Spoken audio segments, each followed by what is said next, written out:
Hi guys, welcome to Chakra Sessions. I'm your host, Polly Jo Labbé, here as part of Star Nation's radio network. And we're broadcasting through BeLive TV out there into Facebook land. How are you guys doing this evening? Tonight's show is all about expanding your spiritual practice, kind of taking where you're at now and seeing what you can do to open up your connection, and in a way also open up your health and well-being, because I've been getting a lot of information from my spiritual team how our well-being is really interconnected with how much we are connected to ourselves and to our spiritual team. So welcome. Let's see who's in the house. Hello, Angelica. Barbara, how are you doing, sweetheart? Glad to have you in the show. Thank you, Neshi, for loving and sharing. You know, those of you who are watching, you could help get this out there if you would love and share the broadcast as well. Even if you're watching the recording, because you never know who could use a little help in this regard and maybe would like the healing meditation that we're going to do after. So welcome. Christine, hi, welcome to the show. And Sandy, nice to have you here with your bright smiling face. And the beautiful Minnie as well. Wow, I'm surrounded by beautiful women. I'm excited. Beautiful, powerful women is what I just heard. So that's fantastic. So thank you. Tonight is an interesting night. Here in Massachusetts, it's been doing the New England thing. You know, it was warm and raining, and then we had wind and a little snow. But mostly it's windy, and the wind feels like it's clearing and releasing and wiping away the old energy and bringing in the new. And when, you know, Mother Nature kind of gears up in that way, I often feel like it's time for us to do our own house cleaning. And one of those ways is, let's look at how do we do our spiritual practice, or do we even have one? You know, sometimes we get so busy and so stressed out that we forget, or we put it on the burner and we put it to the side. And we, you know, wake up and hit the ground running. And then, you know, maybe later when we're feeling a little frantic, we think to stop and connect. But, you know, how many of us actually do a spiritual practice on a daily basis? I don't know. I know there are a bunch of you in here that probably do. But one of the things that came to me was last week I did a reading for somebody on the Soul Connection show that I do on Wednesday nights at 7:00. And on that show, I apparently channeled a message to the listener to expand their spiritual practice and bring their life more into balance, more grounded and more balanced. And you know, when I give the messages, when they come through me, I don't remember them 5 minutes down the road. Generally, I remember the themes of the day, but I didn't even remember the message. And so she privately messaged me and said, okay, but how do I do that? And for some of us who know when we're out of balance, we just have our list of things that we naturally go to, and you don't even think about it. So it got me pondering where I was a number of years ago when I didn't have a spiritual practice and didn't know how to start one. Knew I needed one, but didn't know where to get started. So I thought this would be great, because I think you know, that's some of what we could all use. So I saw a couple more people here. So want to acknowledge you. Hi, April. Nice to have you. And Rochelle, howdy do.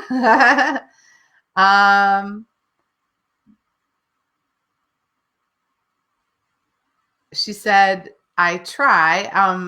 Angelica, who's Barbara, says, I try. I think I need to schedule some time. Yes. That is what has been coming in to for a lot of different things for me, is that we schedule everybody else into our time, but we don't schedule ourselves into our time. So that's a fantastic one to bring up, because that is often that's the first thing that you could do, is schedule time for it. And sometimes it can feel daunting. I know there are people who think, okay, I should meditate for half an hour or an hour, and that's not necessarily realistic in our schedule.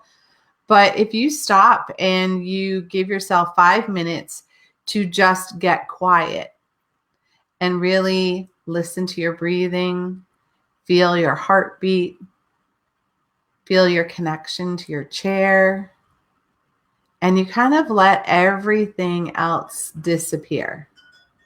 Now, in this moment, I can still hear my wind chimes outside and the wind blowing and the computer humming. But that's not going to take my attention away from just getting grounded, just connecting to my spiritual team. So when we do something as simple as breathing, and imagine what would happen if we put breathing, focus on my breath, and had an alarm to do that,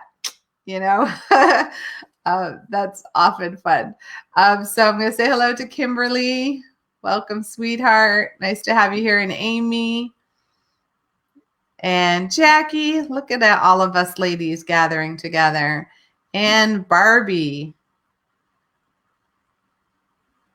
Yes, Neshi wrote a great comment. Scheduling in small increments of time. It is the consistency, not the length of time. We create a lifestyle of change, which means new habits. Yes. And one of the things I've been doing as part of that has been not only to schedule time to breathe. I know that sounds strange. Strange in an old-fashioned kind of way, but it's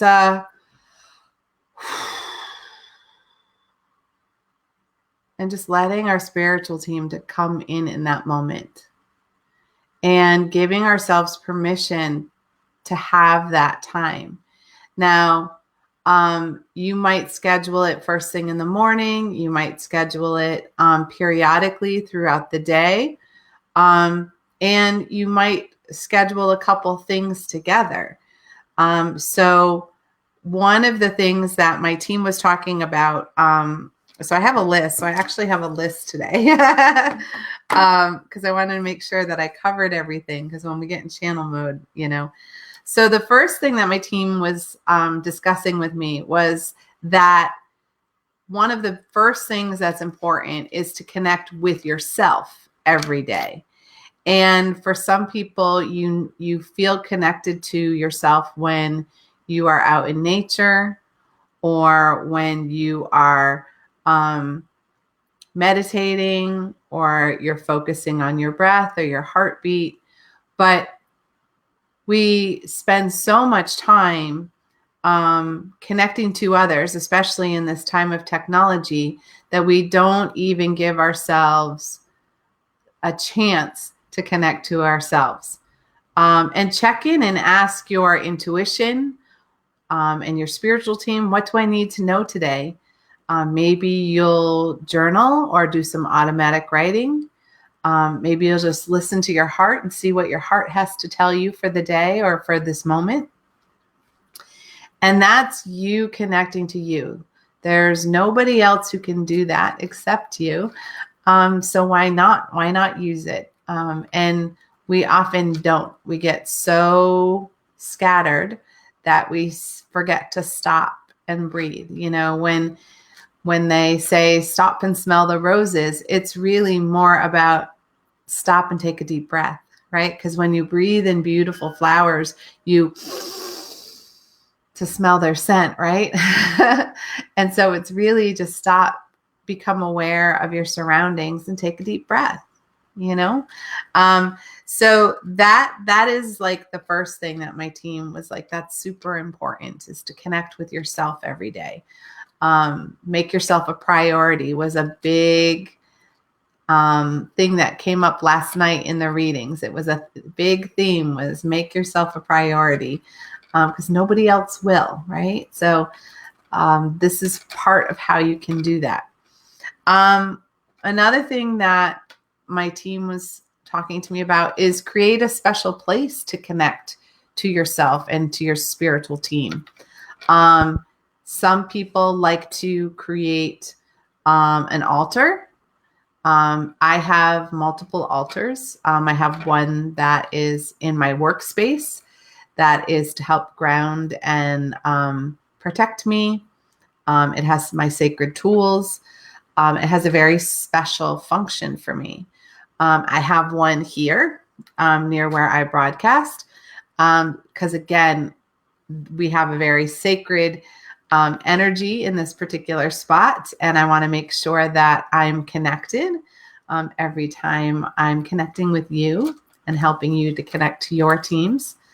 And then I have an altar in my bedroom.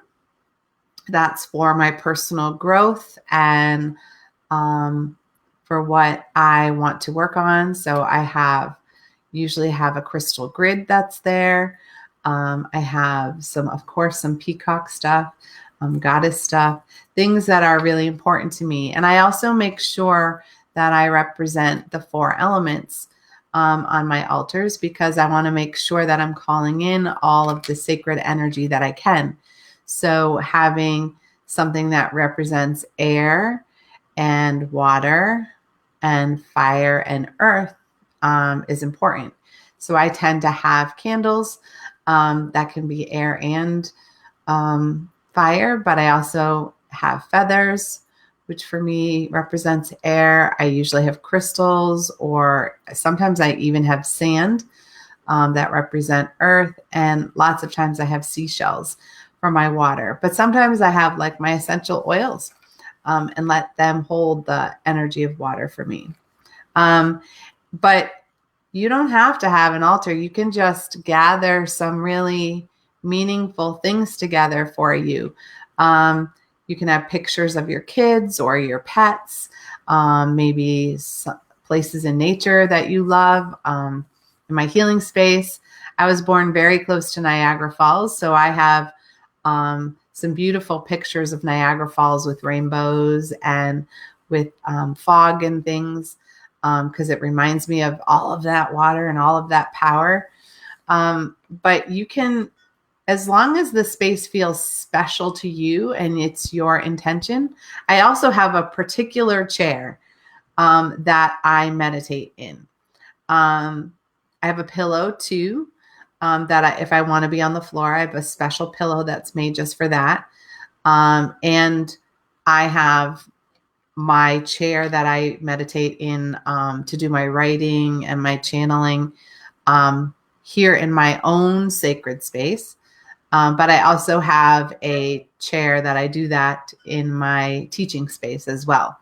It has a very strong intention for me, and that just sitting in the chair, I instantly take a deep breath and I connect to my higher self. It's just an automatic response for me. So it could be as simple as a chair. And initially it was a pillow. And I do have a special pillow. And the interesting thing is that I have this girl kitty, Belle. She's a little sweetie. And when we hold meditation circles here at the sanctuary, she sometimes likes to come down and meditate with us. And for a number of years, she wanted to get on people's yoga mats for people who were laying down and when they meditated. And so a friend made her own, it's not really a yoga mat, but it's that fuzzy material that you make blankets out of, and it's bright orange like her fur. And she knows it's her meditation blanket, and she will wait for you to put it down. So she has to have it laid at my feet when I'm doing the meditation, and she lays right there and meditates right with us. So even cats can feel that energy, and I know dogs can too. Because Georgie when I visit Neshi, Georgie knows when I've been channeling, and he comes and gets over on my feet to help ground me, which is great. So creating that sacred space, and I know many of us have outdoor spaces too. Just we may not be able to use them all year long. So you might have some special chairs outside, or you may have a place in the woods that you go where you feel connected. I know a lot of people who have sacred trees that they connect with. They sit under and use the tree to hold their back. It's very grounding, but it's also really wonderful for expanding our spiritual connection to the earth energy in particular. And that's when I connect to like the fairies and the elementals, because they're so prevalent in the woods for me anyways, at least near my house. And we have an aquifer. So we have, a lot of different energy that's on our property, which is kind of fun. The other thing that my spiritual team wanted me to say about expanding your spiritual practice is ask for help. Ask for guidance and ask for help. It was another message that came in really loud and clear yesterday. And in that space, it was, you're thinking a whole lot of thoughts in your head, and your angels don't know which ones are important, or your guides, or your whoever is part of your spiritual team. They can sense everything that's going on in your brain, but they don't know which ones are important. So sometimes it's just literally asking out loud. When I want to call them in, sometimes I'm like, guys, I need your help. Could you show up now, please? That would be great. And usually, boom, I can sense their presence. Like, okay, what can we do for you? But you have to ask.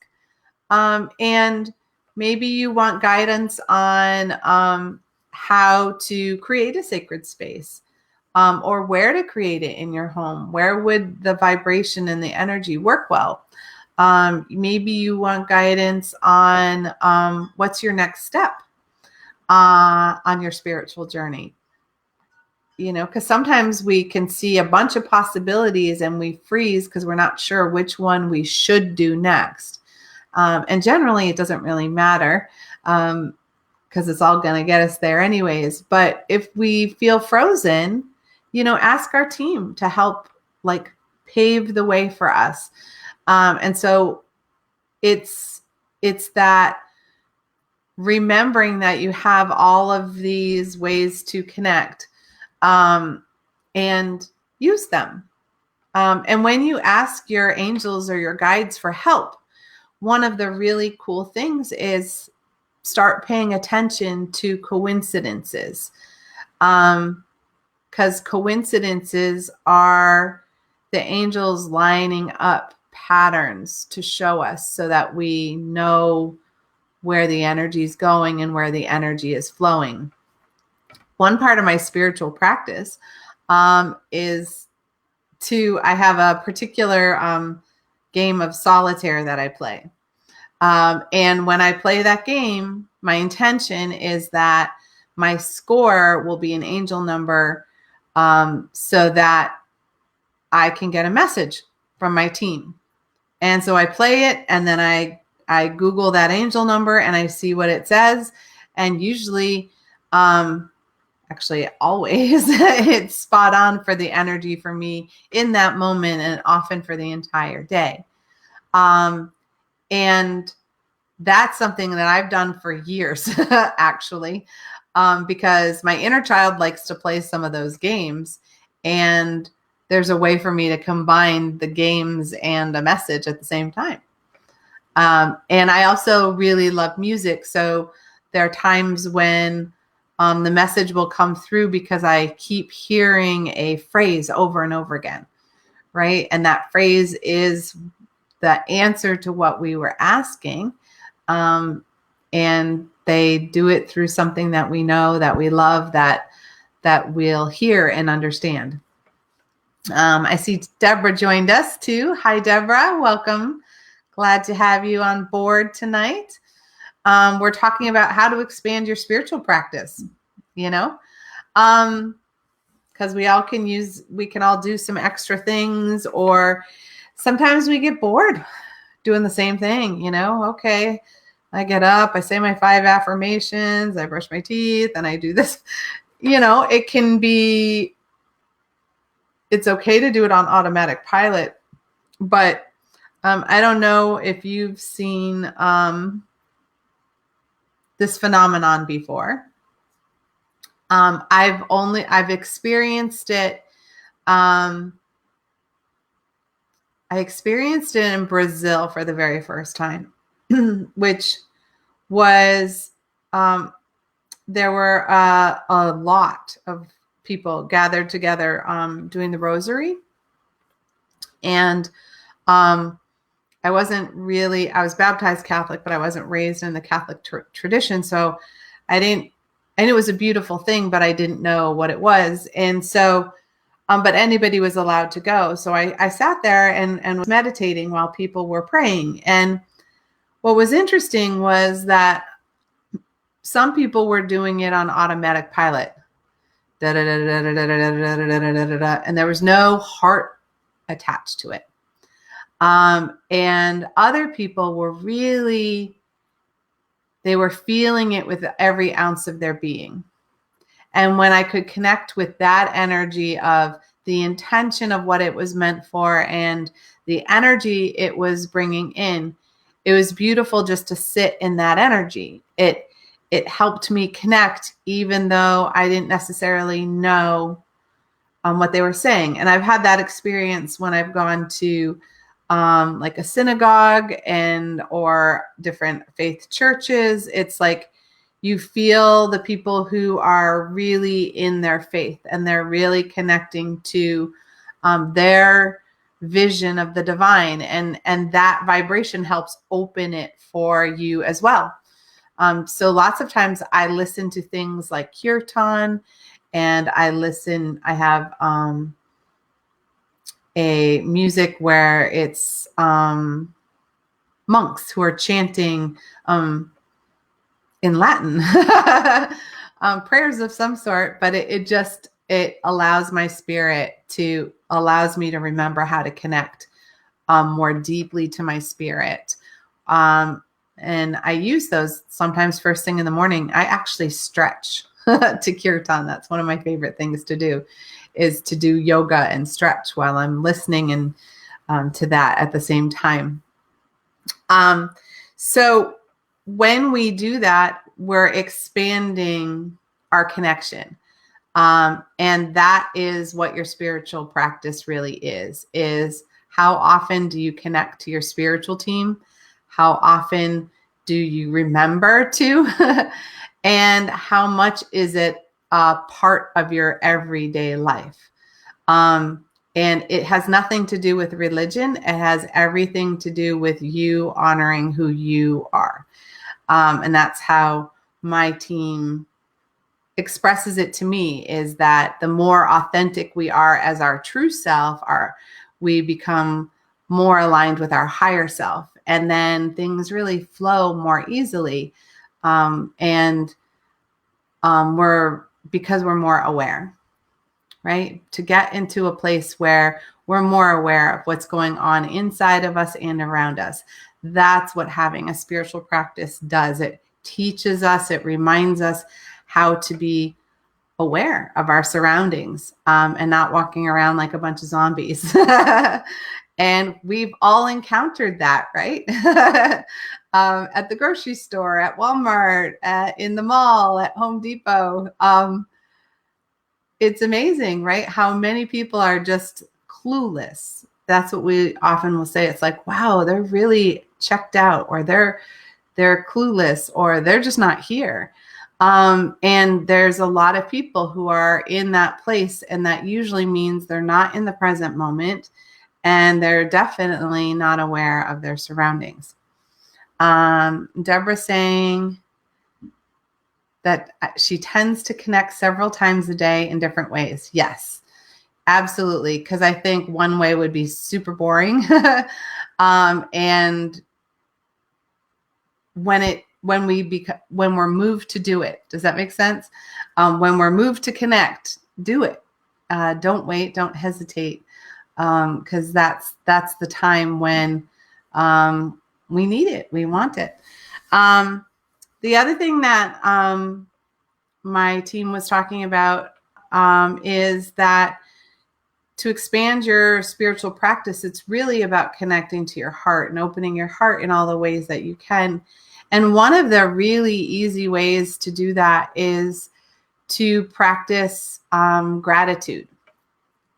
And just saying the things that you're grateful for and you're thankful for. And that's changing our energy from negativity to positivity.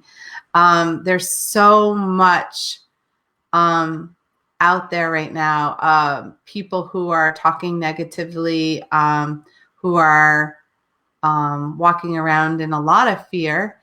And so rather than getting caught in that, or caught in our own frustration, stop and breathe and start listing things you're grateful for. That was one of the things that I've noticed, is that, with the amount of fear energy that's out there, we all have to go outside and we all encounter people in that fearful place. And if we're in that energy too long, we can start to absorb it, or we get anxious or angry or frustrated or judgmental, all of those things. And when I feel that energy want to creep in, because it's denser, it's heavier, I do my best to stop and start listing all the things I'm grateful for right in that moment. Like right now, I'm grateful that the wind is blowing so that I can hear the beautiful chimes outside, because when the chimes ring, they remind me of my angels. I'm grateful for you guys here sharing this evening with me, your ideas, and maybe you'll have some ways to expand your spiritual practice that will help all of us. I would love that if you would share that with us. And I'm grateful for Star Nations giving me a place for me to step more truly into who I am as a teacher. And I'm grateful for one of my students who's actually a listener, Ellen Bartos. Maybe you guys have seen her here. She's got this little doggy picture often. She brought me a brand new shirt today. She ordered it. It wasn't what she thought it was going to be, but when she saw it, she thought of me. And so she dropped it off. And of course it fit perfectly, and it's very peacocky. So it was like, yeah. And how wonderful was that? Something that was a mistake on her end. She didn't get what she asked for, but she turned it around into something positive, and she made my day, right? I was very grateful for that. So that can be another thing. So Kimberly is saying, must share, I was listening to two ladies tonight speaking light language, which was amazing. I found this powerful in so many ways. Yes. There are a number of people who are able to do that on a regular basis. And that can be very helpful. And it can really shift our own energy. And we all know how to speak it. We all know how to connect to it. It's just a matter of remembering. Does that make sense? Just remembering how to do it. So one of the other things is about the negativity, kind of how we were talking, is just do your best to avoid people who are negative. It can be difficult, I know. I mean, don't hide in your house. But if there are people who are really, whenever you're near them, you feel really drained, you don't enjoy being in their company, or they post things a lot that you don't agree with, first of all, on Facebook, you can unfollow people. You don't even have to block them. You can just unfollow them so that you don't see their stuff in your news feed. And then you're not being rude. If that's what you're worried about, you're still keeping the connection open, but you're setting a boundary on what you want to experience as part of Facebook. And here in the United States, with the elections coming up, there are a number of people I'm going to unfollow for a little while because I don't want that kind of spewed energy filling my space. So I will gently unfollow people, and then in, December, I will start weaning people in. I'll check people out and see how they're doing, because that's what works for me. That's one way I can help by avoiding. The other thing that you can do is pay attention to what you're watching on TV and what movies and stuff you're doing.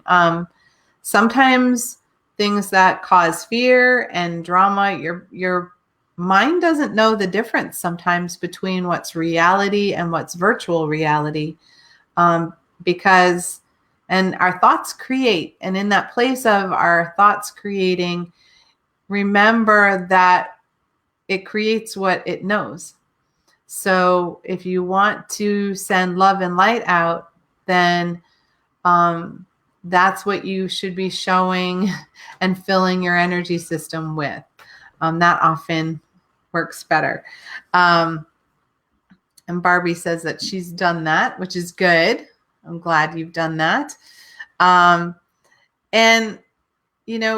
another piece that comes in, and, it almost should go without saying, but I'm going to say it anyways. Oh, hold on. I got to share Angelica's. I often take the opportunity to thank others for being in my life. I get a prompt or message to say something. It's inspired, right? That's when we're being asked to be the messenger, right? When we're being asked to, somebody needs a pick me up, and we're the one who does it by just saying the nice thing. And it really does shift energy for people when that happens. And it takes nothing on our part, right? Like 2 seconds to be like, hey, beautiful, love you, thinking about you. It just really shifts. And I've had a number of those recently where people just send me a message thanking me for being me in my own way. And so I've been making a point of doing the same thing, trying to send that out to other people as well. So the last big thing that they wanted me to share is, as we're releasing the negativity, we need to be focused on our own self-talk. And this is a tough one because our inner critic often gets really noisy. We put ourselves down. We say things, about, being dumb or stupid or whatever. And we talk to ourselves sometimes more harshly than we would ever talk to anyone else, let alone let anyone talk to us in that way. So when your thoughts want to spin into the negative, remember that inner critic voice is not yours. It's things that were said around you that you absorbed and thought they meant a definition of you. But really, they were a definition of the person speaking and how they felt about themselves. And so that's not in love. That's not in our highest best. So notice when that negativity wants to come in and speak loudly in your ear. And I talk about this quite often is name your inner critic. Give it a name, you know. Some people give it a dog's name, you know, like Fifi or or Spike or something, you know, depending on how it sounds or feels. I tend to pick names that evoke a response, you know. So Gertrude is mine. And she's very judgmental. And she has a very old-fashioned name because she has that old-fashioned energy where she thinks she's better than everybody else. And so she's constantly putting everyone else down to feel better about herself.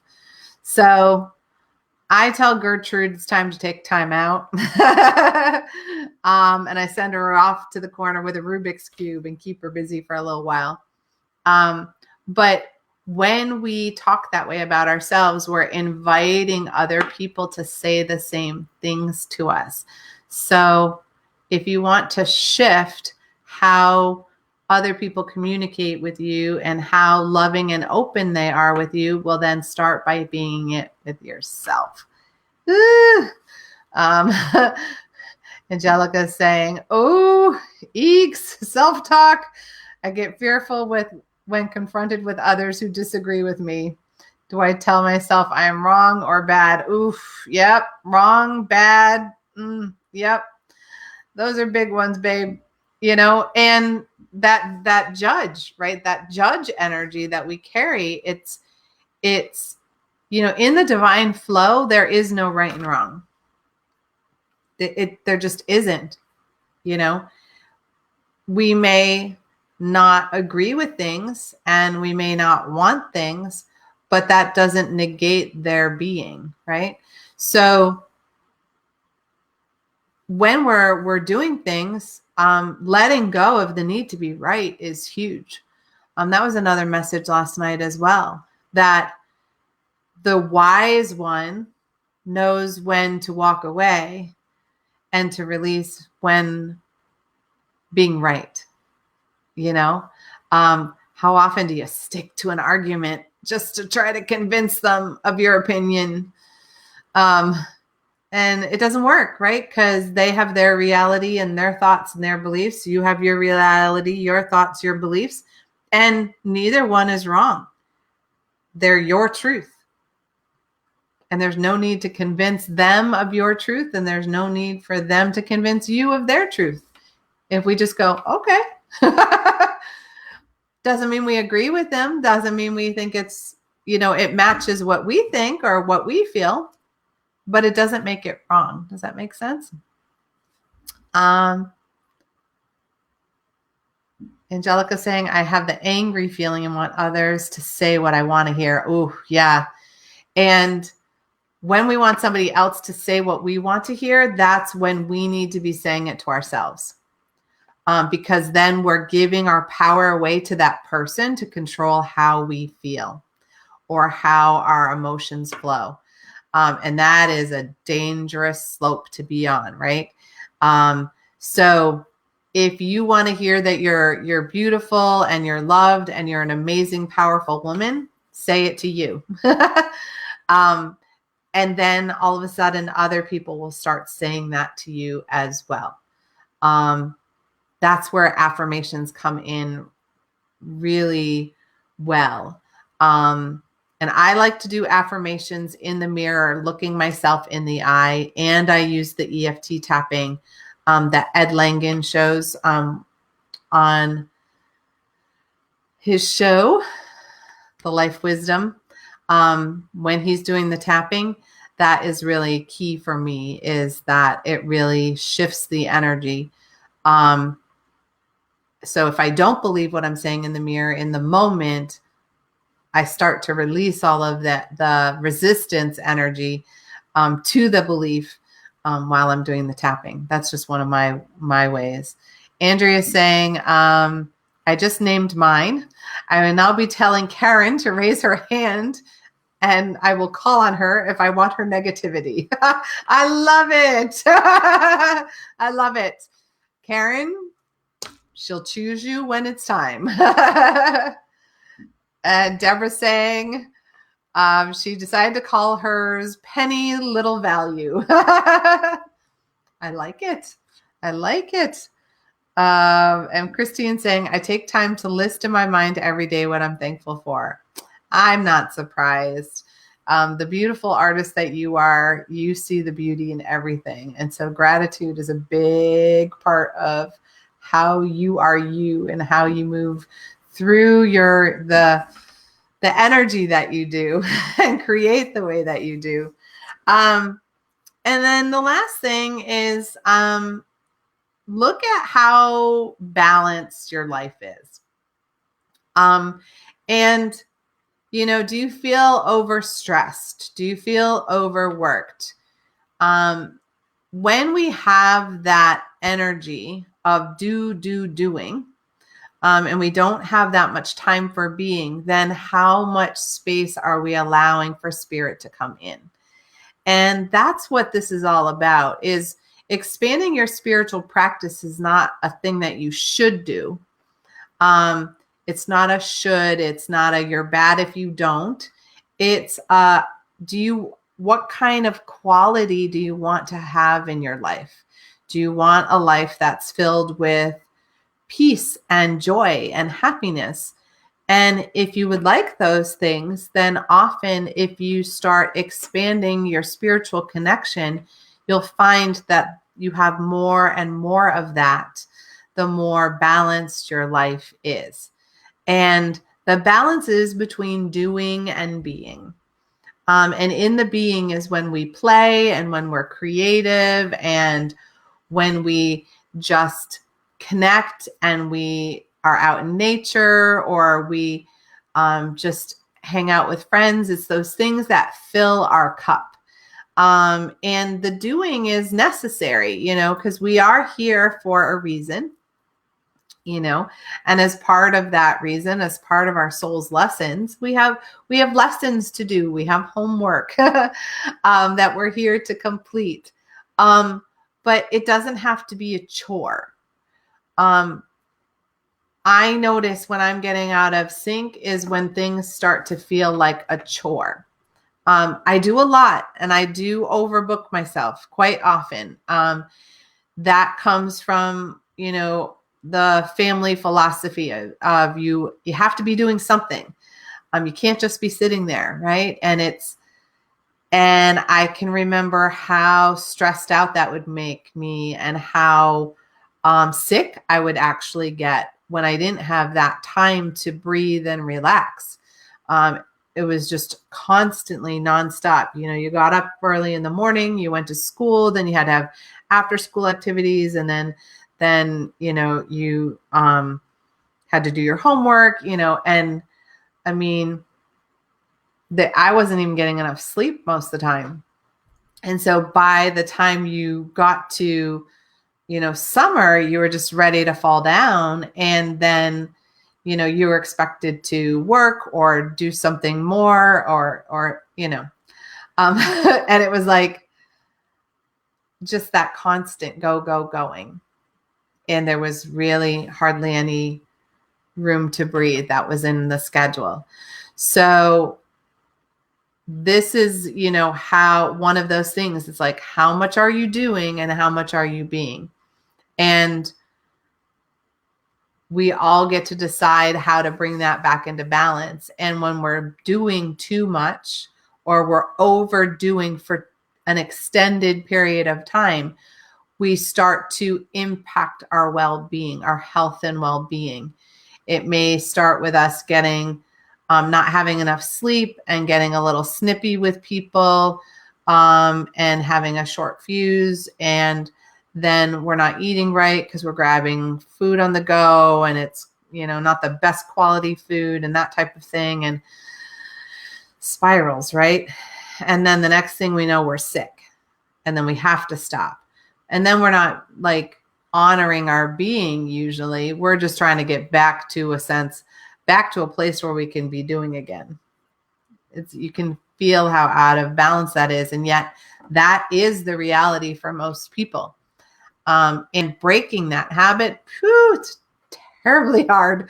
I'm still working on breaking that habit. I'm sure Neshi would say that too. Judy, I walk away and ask for help in choosing the right words in any kind of situation that make me angry. And a lot of times I find I don't even need to say anything. A peace comes over me, or I'm giving the right words and the right way to communicate. Yep. But also don't be afraid of your anger. Anger is a sign that somebody crossed a boundary with us and that it's not okay. But choosing the words that will be heard, that's being in an aware space. We can be angry and still be spiritual. There's a really book called Anger. I'm not going to remember the monk's name who wrote it. Sorry, it's just but I'm sure if you Google anger, the book will come right up. And really it's that, everybody has anger. It's just a matter of, do you plant it as a seed and water it and help it grow? Or do you brush it off and not give it room to get planted, right? You get to have it, but you don't have to take time with it.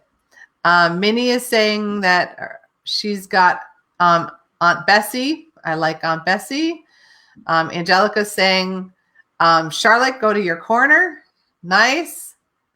And Kimberly saying, sounds like my life in my 20s. 40s, so much easier. So great now to have balance, right? Yeah, in our 20s, our teenage years and our 20s, we're taught to do so much. We're missing out if we don't go and go and go. But often here in the US, we don't stop going. And my mom is in her 70s and she's still going. She's retired, but now she runs multiple bridge clubs and she plays bridge almost every day. And she's got to take care of emails and all this. And she would tell you that she's not as busy as she used to be. And I'm sure that's true to an extent, but she's still got a busier schedule than most people who have a job, a 40-hour-a-week job. So Judy said a lot of times when I get quiet, everybody knows. Yes. That brings back my dance school days, my dance students. I wasn't a yeller. I would ask a couple times. And then when I got quiet, they knew I was mad.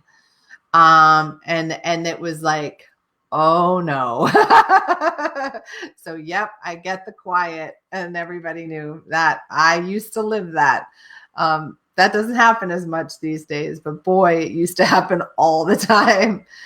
So Neshi's saying every day is a new day and a time to renew our decision to tend to our spirituality. And yep, I have my moments and days, right? Because we get ourselves too stressed out. We spend too much time focused on, just on doing. We assume that everything is super important and the world's going to end if we don't finish it on time. And sometimes it's just how it ends. So Neshi's saying, this is such a great topic and I love the conversation. Great tips. Thank you, Polly Joe. I have to run to get ready for living in two worlds. Yeah, I'm going to talk about that in just a few minutes. I'm excited for that. I can't wait. I'm going to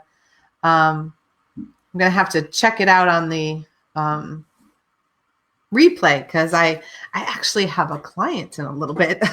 So when you're looking to expand your spiritual practice, really just look at where is your life out of balance and start to bring spirit into balance. Notice how you're breathing on a regular basis. Our breath is the pathway to the divine. It's what brings us our life force energy. And when we connect to our life force energy, we're calm, we're centered, and we enjoy our life a lot more. And that's because we're in our heart, and we're in a place where we love ourselves and we love people around us. So, really, your team, that's how I'm hearing it. Your teams are asking you to make yourself a priority. And in that priority, it's time to check into your health and well-being and make sure that you are filling yourself, your spiritual cup. I'm seeing like the Holy Grail. Fill your spiritual cup daily so that you can drink from it, so that you can toast others with it, and you can be in that place where joy can be the norm for you. And watch out for negative Nellies, including the one inside your own head, because they will pull you down the rabbit hole with that dense energy, and that's not going to help you or anyone around you. So I'm just going to remind you of the stuff that's coming up at Star Nations. All these things are going on at Star Nations. So the first thing is, if you haven't signed up for the online classes yet, you really want to.